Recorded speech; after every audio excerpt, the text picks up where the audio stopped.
Wad'uuhu khaufan wa tama'a. Berdoalah kamu sekalian kepada Allah dengan rasa takut dan dengan rasa optimis. Kenapa?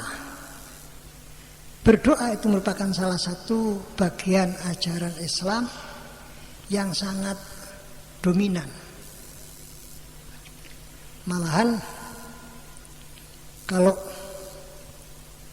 rukun Islam itu ada 5, di mana yang paling pokok adalah pelaksanaan sholat 5 kali dalam sehari semalam, maka kata-kata as-sholat itu menurut bahasa adalah doa. Apakah sholat itu? Kata-kata sholat kalau ditinjau dari segi bahasa artinya doa. Kalau dari segi istilah, sholat itu adalah ucapan-ucapan, perbuatan-perbuatan, gerakan-gerakan yang diawali dengan takbiratul ihram dan diakhiri dengan salam. Oleh karena doa itu merupakan sebagian daripada ajaran Islam yang sangat-sangat pokok, maka Rasulullah SAW dalam satu hadisnya bersabda, ad-du'a'u mukhul ibadah. Doa itu otaknya ibadah. Ya. Kata-kata ad-du'a'u mukhul ibadah ini mengandung pengertian yang sangat istimewa. Kalau orang mengalami kecelakaan lalu lintas, kakinya patah, insya Allah orang tadi masih bisa hidup. Tangannya patah, insya Allah masih bisa hidup. Tapi kalau sudah mengalami gegar otak, ya, kalau sudah mengalami gegar otak, kira-kira bagaimana? Ya harapannya tipis untuk hidup itu. Itu artinya ad-du'a'u mukhul ibadah. Doa itu adalah otaknya ibadah. Artinya organ tubuh manusia ini yang paling mahal harganya adalah otak. Makanya ada peraturan supaya kita mengenakan helm, ya. Di mana salah satu tujuan kita dianjurkan mengenakan helm sebagai pengaman. Barangkali terjadi kecelakaan sampai kepalanya membentur tembok apa saja, pohon, selama helmnya masih melekat, insya Allah tidak sampai mengalami gegar otak. Itu artinya ad-du'a'ul ibadah. Dan orang berdoa ini sikapnya harus khaufan wa tama'ah. Rasa takut, atau kalau dalam bahasa hadis Nabi, khaufan wa raja'ah. Jadi dalam menempuh jalan raya dalam hidup dan kehidupan ini kita harus memiliki yang namanya khauf dan roja. Khauf itu artinya punya rasa khawatir, walaupun barangkali kebaikan yang kita lakukan sudah sedemikian rupa. Meskipun kebaikan yang kita lakukan, kita kerjakan sudah sedemikian rupa, tapi setiap mukmin harus punya sikap khauf, punya sikap khawatir kalau kebaikan yang kita lakukan tadi tidak diterima di sisi Allah. Apa perlunya? Supaya tidak membusungkan dada, ya. Supaya kalau kita bisa melakukan kebaikan, kita tidak membusungkan dada. Malah setiap kita selesai mengerjakan kebaikan, kita dianjurkan membaca doa, Rabbana taqabbal minna innaka antas samiul alim wa tub alaina innaka antat tawwabur rahim. Ya Allah, terimalah apa-apa kebaikan yang sudah saya lakukan. Dalam bentuk amal apapun saja, setiap kita selesai mengerjakan kebaikan, supaya dilengkapi dengan doa Rabbana taqabbal minna innaka antas samiul alim. Setiap kita selesai mengerjakan sholat, begitu salam, sebelum kita membaca bacaan-bacaan apa saja, termasuk sebelum kita membaca istighfar, kita membaca doa yang diajarkan oleh Rasulullah Shallallahu Alaihi Wasallam kepada sahabat yang sangat dekat hubungannya dengan beliau, Abi Darin Al-Ghifari. Ya. Secara khusus doa ini diberikan oleh Nabi kepada Abi Darin Al-Ghifari, tetapi secara umum juga diamanatkan kepada kita sekalian sebagai umatnya. Allahumma a'inni ala dzikrika wa syukrika wa husni ibadatik. Jadi begitu salah kita membaca doa Allahumma a'inni ala dzikrika wa syukrika wa husni ibadatik. Ya Allah, tolonglah aku untuk selalu bisa menyebut asmamu dan untuk selalu bisa mensyukuri nikmat karunia pemberianmu dan untuk selalu bisa memperbaiki ibadah yang saya lakukan. Jadi kalau misalnya saja sholat jamaah maghrib yang kita kerjakan secara bersama-sama tadi punya nilai 6, ya mudah-mudahan sholat isya nanti punya nilai 7. Nah, itu yang dimaksudkan doa tadi. Allahumma a'inni ala dzikrika wa syukrika wa husni ibadatik. Lalu di samping khaufan ada toma'an. Toma'an itu dengan kata lain rojaan. Apa kata orang sekarang? Optimisme, ya. Optimisme. Roja itu seorang mukmin tidak boleh patah semangat, tidak boleh putus asa.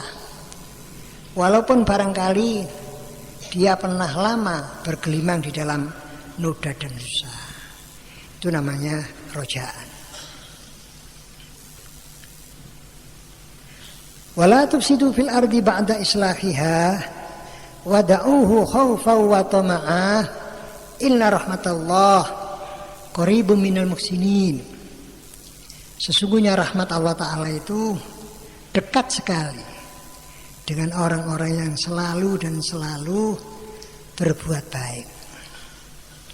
Berbuat baik pada diri sendiri, berbuat baik pada orang lain, berbuat baik pada milieu dan lingkungan yang ada di sekitar kita masing-masing.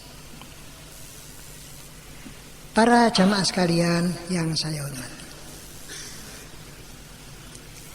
agar supaya kita ini termasuk orang-orang yang mendaftarkan diri, ya. Jadi barangkali walaupun kita belum termasuk golongan muhsinin, tapi minimal kalau kita ingin mendaftarkan diri pada kelompok al-mu'minin ini, paling tidak ada 3 macam sikap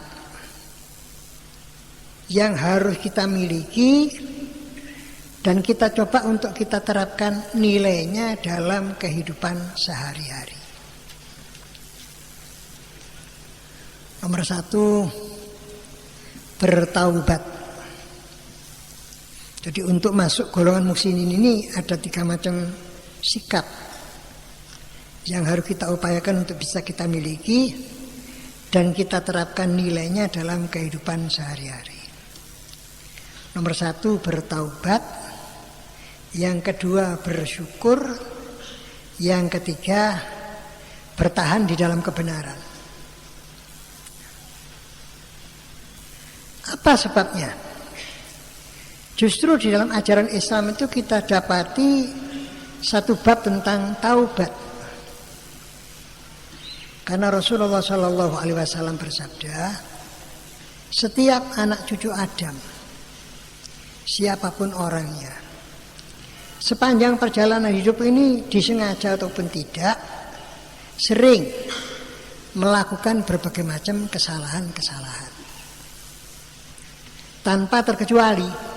Ya. Asal bernama manusia, anak cucu Adam, sepanjang perjalanan hidupnya ini pasti pernah berbuat salah. Malah kadang-kadang sering berbuat salah. Sebaik-baik orang yang pernah berbuat salah dan sering berbuat salah adalah mereka yang bertaubat. Nah, itulah sebabnya setiap kita selesai mengambil air wudhu, kita kan dianjurkan untuk membaca doa. Allahumma ja'alni minat tawabin, waj'alni minal mutatahhirin, waj'alni min ibadikas sholihin. Ya Allah, jadikanlah aku ini hamba-hambamu yang suka bertaubat, suka melakukan pensucian. Ya. Karena baju yang kita pakai sudah cukup lama, barangkali karena faktor keringat terus kotor, nah kita cuci. Ya. Yuhibbut tawabin yuhibbul mutatahhirin, at-tawabin al-mutatahhirin inilah termasuk orang-orang yang akan berhak mendapatkan kecintaan Allah. Surat Al-Baqarah 222. Surat Al-Baqarah ayat 222. Ayatnya panjang. Surat Baqarah 222 ini panjang sekali ayatnya. Tapi ujung-ujungnya wallahu yuhibbut tawwabin wa yuhibbul mutatahhirin. Ya. Tuh, kenapa ada doa sesudah wudu semacam itu. Ya. Pertama tobat. Yang kedua syukur. Karena memang sudah terlalu banyak nikmat, karunia, anugerah yang diberikan oleh Allah Ta'ala kepada kita. Malah di dalam Al-Quran insya Allah kita dapati 2 ayat yang secara rasional bunyinya sama. Ya, bunyinya sama. Kalau kita diberi kesempatan untuk mencoba menghitung-hitung nikmat, karunia, pemberian Allah kepada kita, kita tidak akan mampu menghitungnya. Meskipun barangkali kita menggunakan kalkulator, mesin itu nih, kalkulator. Meskipun menggunakan mesin yang paling canggih, apapun namanya, tidak bisa. Nah, ini sebabnya kita dianjurkan syukur. Dan yang ketiga, sabar. Nah, sabar ini lebih berat daripada syukur, ya. Sabar ini lebih berat daripada syukur, ya. Makanya di mana-mana saya selalu mohon bantuan doa restu para jamaah, ya. Mudah-mudahan saya diberi kesabaran, kekuatan iman Islam menghadapi ujian dan cobaan ini, ya.